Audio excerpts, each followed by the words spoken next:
It's another episode of What's Next, and it's a great pleasure to welcome Stephen Coull, who is the sales director at Keyrus, to tell us all about Keyrus, what they do. And I'm super excited because we're going to talk about something I'm very passionate about, and that's data. Keyrus is a leading technology consultancy in South Africa, becoming increasingly recognized for its competence within the business intelligence world. And this is what we hear more and more about. Stephen, it's a great pleasure to have you with us. Tell us a little bit about Keyrus. What do you guys exactly do? Thanks, Aki. Yeah, great to meet with you and I have this opportunity to share a little bit about Keyrus. We were established about 10 years ago by two of our founders, Greg Guy and Matt Mottram, who were working in financial services in organizations globally. And they came back to South Africa and started Keyrus South Africa. It's part of a global group. So within the group, there are around 3,500 colleagues across 20 countries, 4 continents. And really our mandates and purpose, Aki, is to make data matter. In this world of data and, burgeoning data that people are exposed to, we try to help people make sense of that data through our capabilities and the technologies that we leverage. We've been fortunate to date to have 20 of the JSE top 100 companies trust us with their business intelligence and data requirements. And so, it's kind of an honor to be able to be trusted with guys that are serious organizations and play a role in their kind of data and digital landscapes. That's pretty impressive. You've got 20 of those JSE companies, Yep. You say? Yeah, it's a fantastic accolade and testament to the capabilities and the kind of people we have in this organization.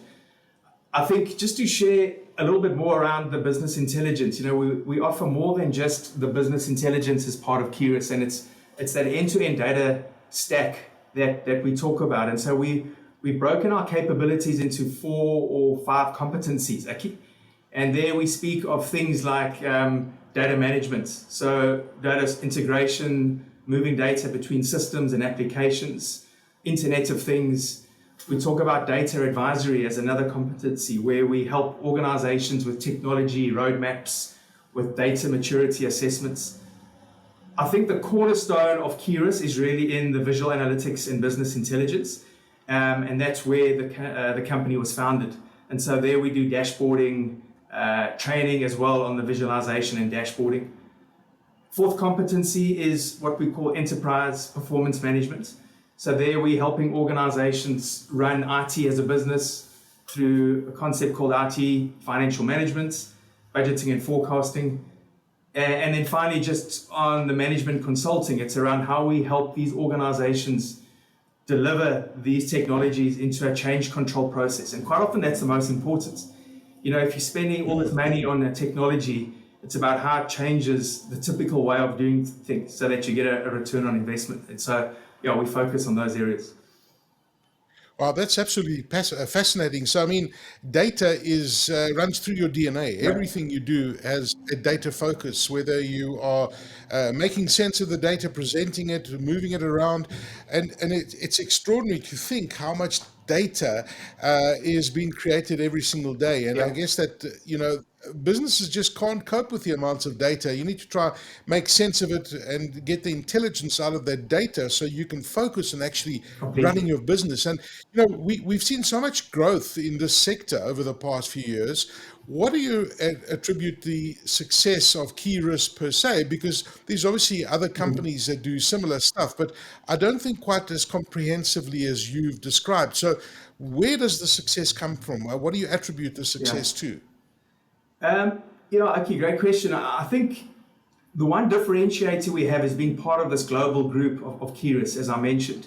And so we are able to tap into this global kind of intellectual property where maybe parts of the organization are leveraging technologies and have use cases that we can bring back to our clients locally.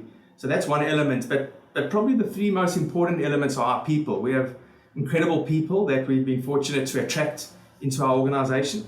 And then retaining them is obviously the other challenge that we all have these days. And so we create a really awesome working environment for them. We challenge them. We do a lot of elements around family fun days, fitness Fridays, but it's about looking after your people, because they come first and foremost, and they translate that value onto clients. I think Yeah. the second point is around understanding our clients' needs. Sounds like a bit of a cliche, but you need to acutely understand their business and technical needs. And quite often, a lot of our competitors maybe are strong in the technical side, but you need to balance that with the business acumen. And our team is really well versed on both sides of that equation. And then finally, just partnering with appropriate technologies. There are a lot of shiny balls out there, Aki. There's new technologies coming out all the time. And our mandate at Keyrus is to partner with only the leading technologies. An example there is, Gartner have the Magic Quadrant for BI and analytics platforms and solutions. And one of our kind of successful partnerships is with Tableau, who's been named the leading analytics leader in the Gartner platform for over 10 years. So that's been an incredible partnership, and it's really led to a lot of success, which I'm sure we'll get into a little bit later. Yeah, I actually wanted to touch on that because I believe that you're celebrating your new partner status with Tableau. And that's massive. Tell us about Tableau and what this elevated position means to you and your customers. Yeah, I guess first and foremost, pretty proud to be nominated for what we call Tableau Premier status, Aki. So that's the highest status that you can achieve in the Tableau Partner Network. And it really comes down to us achieving a number of competencies around customer retention, capabilities, etc., etc. But we're the only partner in South Africa and on the African continent to have this accolade. So it's something we're incredibly proud of. But what does that mean for our customers, as you asked? So it allows us to, first of all, serve them with the best technology and business people, marketing people as well. But it also gives us access into Tableau, where we can introduce them and set up conversations with thought leaders and industry experts in those specific areas. And so that's definitely a differentiator that we have maybe over some of the other competitors that we have in this space. It's also just been a fantastic partnership from a cultural fit, working together. Often in vendors and partners, it's supposed to be a partnership, but quite often there's sometimes a little bit of friction. And this is a true partnership where we work together, we sell together, we deliver together, and it's been a phenomenal partnership to date. That's amazing. What would you say the embedded analytics in the what's next in business intelligence are?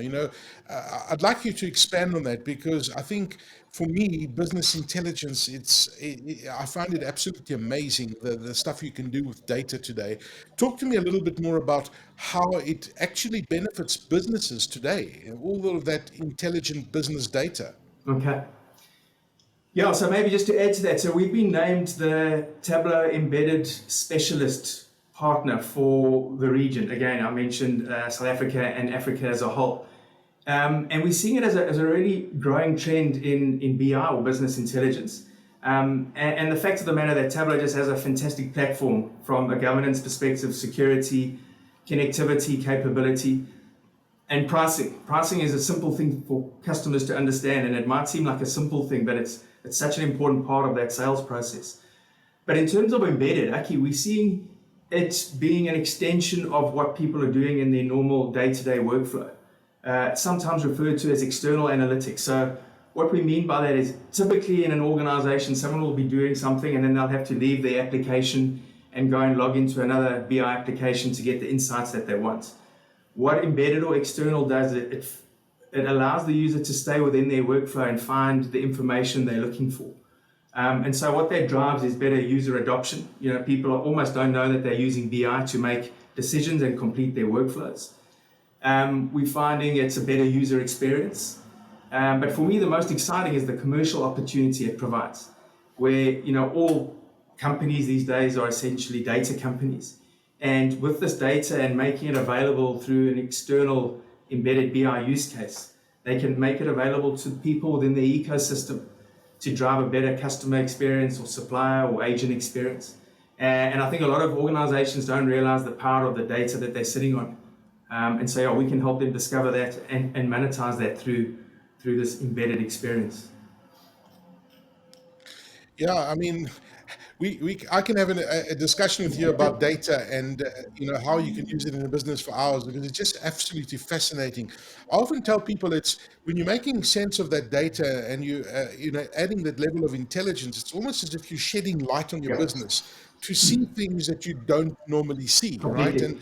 I mean, the customer experience is just such a great example that you've used. I know that you've successfully implemented Tableau at a number of your customers. Tell me some of the most prevalent challenges you are facing for your customers. And you touched on customer experience earlier. I think customer experience must surely be one of those big challenges that Yeah, organizations face today. yeah, absolutely. I think where Tableau comes in is sets the standard in visual analytics. So it's the best in class from a visual experience perspective. But going back to the customer element, I think we had a situation with an RFP that we won a couple of years back. Again, this was with the largest freight and minerals logistics company in the country. And they had a challenge where they had a lot of manual, repetitive work. They had a number of legacy systems not talking to one another. And so the expectation was, in order to drive visibility at a centralized level through an initiative, was for us to be able to create a platform which was a visibility platform.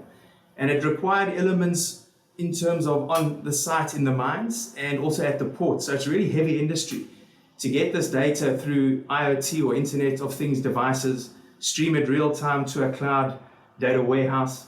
And then we applied an embedded Tableau use case on top of that to be able to provide the required information to the operational workforce to be able to plan, predict, and run the organization better. Their main KPI is throughput. They need to move product from the mines to the ports to the customers. And so through this visibility and forecasting of a single version of the truth, they really were able to drive those KPIs up and to the right, so to speak. A fantastic use case and a really modern data platform we've provided them that's future-proofed for a long time to come. I think another So you example. guys don't just focus on, Sorry. sorry, just on that, talking about ports, before you go into that next Yeah. example, I mean, you guys don't focus on one specific industry, right? I mean, any industry that uses data is an industry that you can help Yeah. with the data challenges, right? Absolutely. Yeah, I don't know if I mentioned earlier. So we service all industries. Our client base is across all industries, from mining to logistics to healthcare to financial services. So, every data, Aki, we believe, is a data business. You're collecting data. And so you need to make sense of that data. And we'll come and provide the lens to the required persona, because every persona in an organization has a different need. The boardroom requires high-level executive dashboards. Operational people require more information, more detail, and they need to be able to ask questions of that data to make sense and make decisions. And so, these platforms like Tableau provides a seamless experience for that to take place. Okay, well, that makes perfect sense. You were about to talk about another Yeah. great example earlier. If you can touch on that before I interrupted you, No, apologies. no problem. You can see I'm quite passionate about this subject, Aki, so we're probably talking over Yeah, I one can another. tell. Another example was a large Southern African brewery, which might spark the interest of some of the listeners. But they were really looking to move from on-premise to the cloud, from a data storage perspective, but also from a business intelligence perspective. And there we partnered with Tableau's cloud solution, which is fully hosted by Tableau. So they take care of all the infrastructure and the back end, and we just configure it as a partner for the client's needs. And so they have the security and peace of mind that everything's taken care of them by Tableau. And then they have the benefits of just working with Keyrus to be able to support the business needs through visualization, analytics, and decision making. Fascinating, Yeah. fascinating. I mean, Steve, talk to me more about that business-wide BI enablement, because it's important. I mean, why is it so important? And how does Keyrus answer this particular customer need? Yeah, I think it's such an important part of the end-to-end value proposition, or what we call the whole product offering. Aki, you deliver a piece of technology, it doesn't change anything. It's about how it gets adopted and how it gets used, which really drives that return on investment. And so we've invested heavily in training enablement, but where it differs from, I think, what a lot of people are doing, it's very context specific. So we leverage the client's data and we deliver this training, interactive training, leveraging their data, so they can actually see real life examples and solve real life problems through the training and enablement, and it's immediately applicable in the workforce rather than delivering it on a demo data set. So we found great feedback from clients that have given us testimonials and great success stories in terms of the way we've delivered this. Just to touch further on that, I think another big element is what's in the industry is a buzzword, data literacy. So, we're providing these lenses of all this information that's coming in, but how do people interpret that? Such a key part, you're giving these beautiful dashboards, but what does it actually mean, and how do you interpret that to make decisions? And so part of our enablement and training has been around interpreting that information to make better decisions. And I mean, it sounds obvious, but it's something that's quite often overlooked, and it's such an important part as we all try to drive a data culture in our organizations. Yeah. I mean, Steve, when you look at data, it's quite extraordinary to see how it's evolved, right? Yeah. And we've seen a massive evolution over the past few years, the massive volumes of data. Where is it going? What's next when it comes to data and the business intelligence discipline as a whole? And I'd like to also add a tag onto that. I mean, when you look at the speed at which data is moving, Yeah. we talk about data being on the edge so many times, and now we've got 5G that's going to be coming mainstream. So the speed at which data is moving is quite extraordinary. Yeah. How do you make sense of it? Where is all this business intelligence going? Yeah, it's staggering, Aki. And even if we work in technology, it's staggering for us. So you can understand the complexity for a lot of our clients. And that's where we come in. We come in to help them make sense of that. And maybe just to take a step back before I answer your question, McKinsey did a study that most organizations these days are driving data analytics culture. They want to be data driven. But their study found that 92% of these organizations are failing to scale analytics. And then what they did, so what are these other 8% doing? How are the only 8% really being successful in driving this enterprise-wide data-driven culture? And there are a couple of key elements there that were kind of founded in a framework that Tableau established known as the Tableau Blueprint, which we leverage in our organization as well. And just very high level, it talks about agility of the platform to be able to serve the business needs. Proficiency, it's about the ability of the users to use the tool and the platform. And then the community. And I think that community is such an important part in terms of driving that cultural change so that organizations have the ability to understand what needs to be done as part of these applications and analytics platforms come in, and how they can get assistance, who they go to for support. And so it's those three elements that are so interchangeable. It's so important to driving this future value. In terms of trends though, we're seeing, cloud BI is a big drive. Everyone's pushing data into the cloud. The connectivity benefits there are massive. Collaborative BI, where it's not just within your organization, but you can collaborate with stakeholders beyond your immediate ecosystem. Self-service, bit of a buzzword, everyone just needs self-service. It's no longer relies with IT to provide and procure the data for you to report on. Everyone is a data citizen, and so to democratize data, we need it available to the whole organization, and that needs to be through self-service to answer questions. And then I guess a little bit on the cutting edge would be augmented analytics, which are already using machine learning and AI techniques to further improve the data curation and insights and dissemination of data across the organization. But our mantra in Keyrus is, although we make data matter, it's about humanizing that data so that it makes a tangible difference. Not technology for technology's sake. It's got to be pragmatic, and it's got to make a difference to drive the business's goals that they're trying to strive for. So hopefully that makes sense. No, it makes complete sense, and again, it just goes with everything in life. There's so much complexity in doing business today that you can't keep up with everything. You can't keep up with your cyber defenses. You can't keep up with your cloud stuff. You can't keep up with how you're going to manage your data. Get the experts like Keyrus to make sense of the data while you focus on the key components of your business. Let that data tell you and give you those indicators on where you should be Yeah, focusing your absolutely. business on and where you should be improving to be a cut above your competitors out there. And that you will only get through data. Agreed. It's not a nice to have anymore, Aki. It's an absolute imperative to remain competitive and outperform your competitors. So, yeah, it's no longer a nice to have. You know, people have to make sense of their data and use it to drive competitive advantage. So, yeah, spot on. Stephen Coull, such a pleasure talking to you about such a fascinating subject that I'm really passionate about, and I love the fact that you guys are working with a world-class organization like Tableau, understanding the data. Sales director at Keyrus, proudly South African, and really representing so many organizations on the JSE, as you mentioned. You guys are doing amazing, amazing work, and great to watch your growth. And look forward to catching up very soon and watching even more successes at Keyrus. Stephen Coull, Sales Director at Keyrus, thank you for joining us on What's Next. Thank you, Aki.